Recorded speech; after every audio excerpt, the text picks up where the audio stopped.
ये वो भवन है जहां उन्होंने वंदे मातरम की रचना को लेकर मंथन किया। वो वंदे मातरम जिसने आजादी की लड़ाई में नए प्राण फूके, हमारे क्रांतिवानों को नई ताकत दी, मातृभूमि को सुजलाम सुफलाम बनाने के लिए हर देशवासी को प्रेरित किया।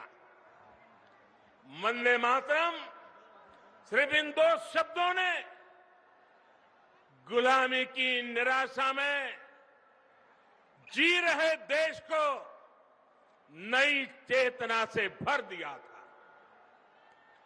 ऐसे अमर गान की रचना करने वाले के स्थान को न संभाल पाना बंगाल के गौरव के साथ बहुत बड़ा अन्याय है और इस अन्याय के पीछे बहुत बड़ी राजनीति भी है। ये वो राजनीति है जो देशभक्ति के बजाय वोट बैंक, सबका विकास के बजाय तुष्टीकरण को बल देती है।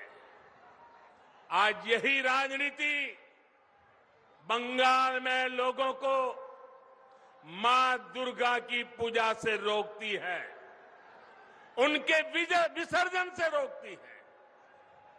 बंगाल के लोग वोट बैंक की राजनीति के लिए अपनी संस्कृति का अपमान करने वाले ऐसे लोगों को कभी माफ नहीं करेंगे। आज मैं बंगाल के लोगों को ये विश्वास दिलाता हूं, जब बंगाल में भाजपा की सरकार बनेगी तो हर बंगालवासी अपनी संस्कृति का गौरवगान पूरी ताकत और हिम्मत के साथ कर सकेगा। कोई उसे डरा नहीं पाएगा, कोई आपको दबा नहीं पाएगा। भाजपा उस सोनार बांग्ला के निर्माण के लिए एक काम करेगी जिसमें यहां का इतिहास, यहां की संस्कृति दिनों दिन और मजबूत होगी। ऐसा बंगाल जहां आस्था, अध्यात्म और उद्यम सबका सम्मान होगा। ऐसा बंगाल जहां विकास सभी का होगा, तुष्टीकरण किसी का नहीं होगा। ऐसा बंगाल जो टोलाबाजी से मुक्त होगा, रोजगार और स्वरोजगार से युक्त होगा।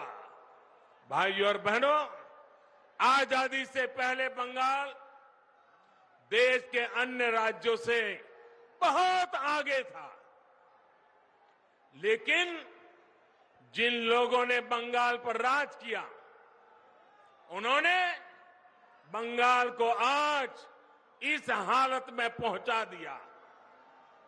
मां, माटी, मानुष की बात करने वाले लोग बंगाल के विकास के सामने दीवार बनकर के खड़े हो गए हैं। केंद्र सरकार किसानों और गरीबों के हक का पैसा सीधा उनके बैंक खाते में जमा करती है, जबकि बंगाल सरकार की योजनाओं का पैसा टीएमसी के टोलाबाजों की सहमति के बिना गरीब तक पहुंच ही नहीं पाता। यही वजह है कि गांव-गांव में टीएमसी के नेताओं की शान और शौकत बढ़ती जा रही है और सामान्य परिवार गरीब से गरीब होता जा रहा है। भाइयों और बहनों, बंगाल के लाखों किसान परिवारों को पीएम किसान सम्मान निधि का पैसा इसी मानसिकता के कारण नहीं मिल पाया है। उनके हक को यहां की सरकार में बैठे हुए लोगों ने छीन लिया है।